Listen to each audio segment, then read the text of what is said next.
So the other day, I was having a bad day, right? And it reminded me of a concept that I'd heard.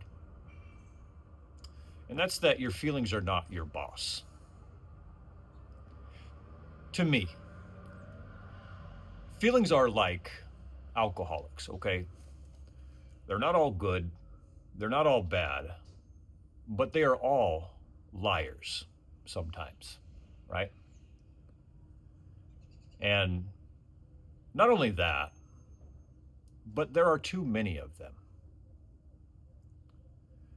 Can you imagine if your boss was anger, right? And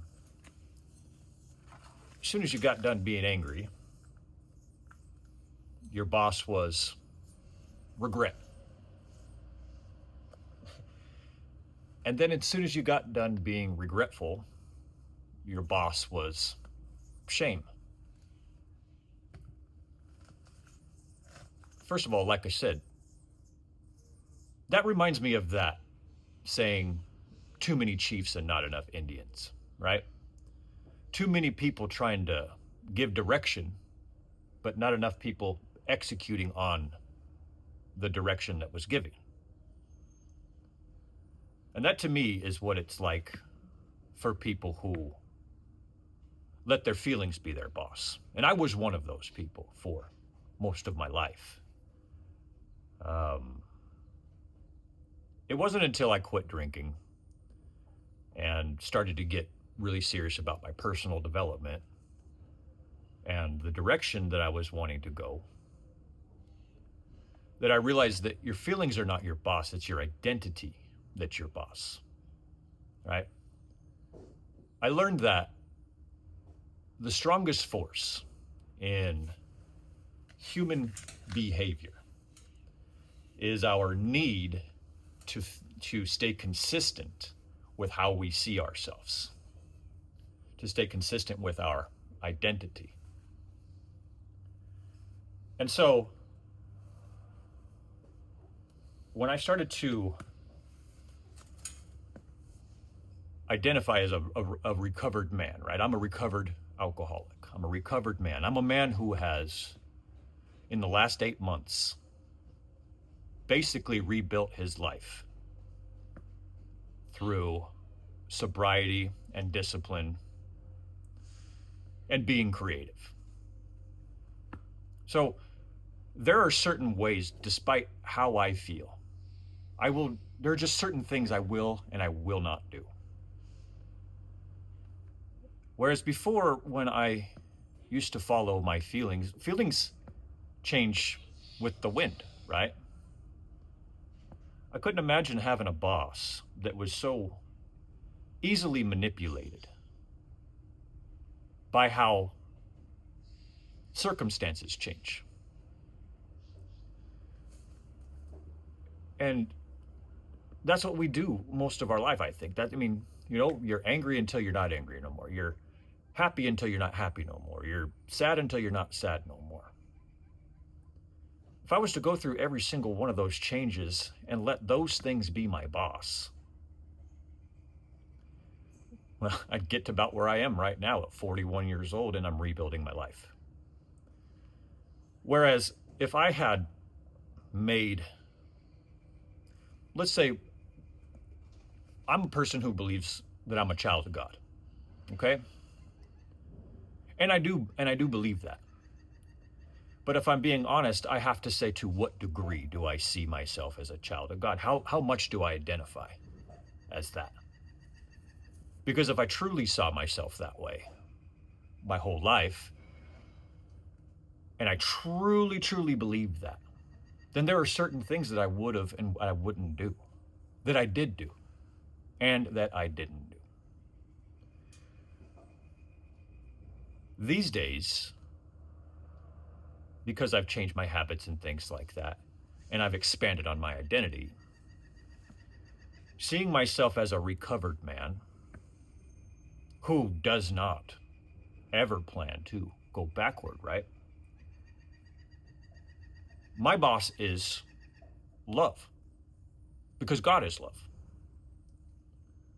And I'm talking about pure, unadulterated love.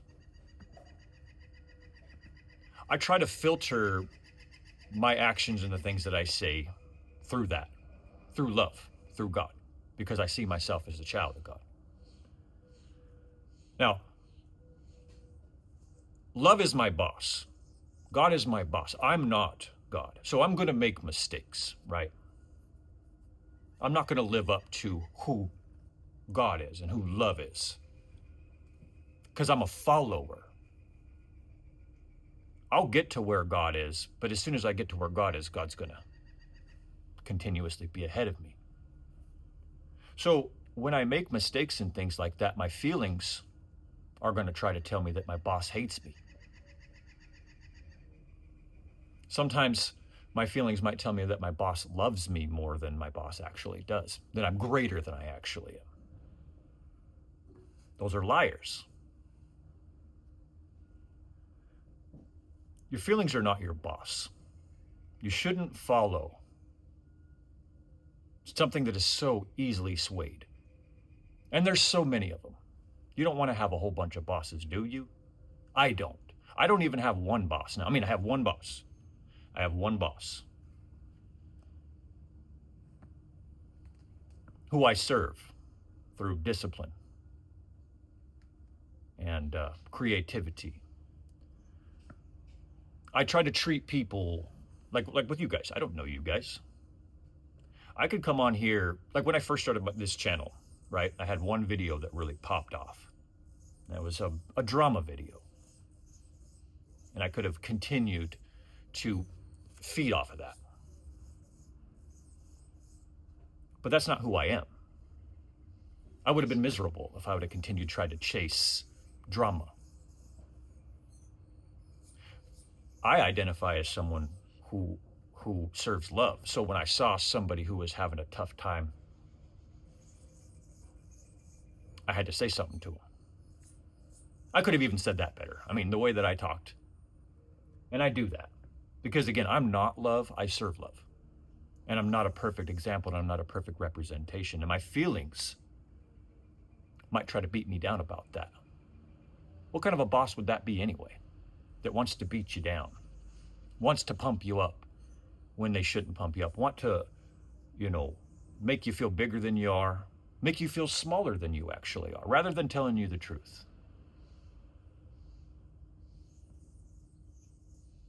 I like having love be my boss.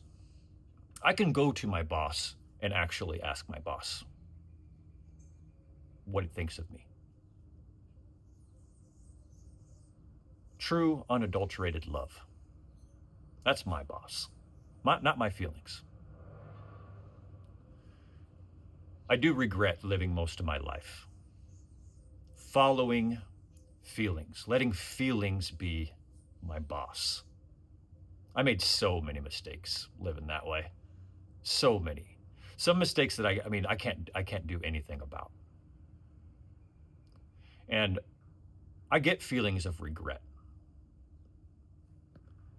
But could you imagine who I would be if that was my boss? If I just walked around in regret all the time? Because I did do it for a while. Thankfully, I didn't put that on camera. I think, and it's super easy to see who's in control, who's the boss of most people. Just watch how they talk and watch how they conduct themselves. And I'm not saying this to dog anybody out, but that too many chiefs and not enough Indians, that following too many feelings, letting too many things be your leader, it just seems like a bad idea. I just wanted to share that with you guys. I was thinking about that this morning. I'm getting ready to head out to work. I'm supposed to be doing a deck this morning. It's kind of foggy, but we'll see how it works out. But anyways, just wanted to share that with you guys. I hope that you're having a great I hope that you're having a great day, and I hope that you have a great rest of your day on purpose. And I thank you for listening. God bless you.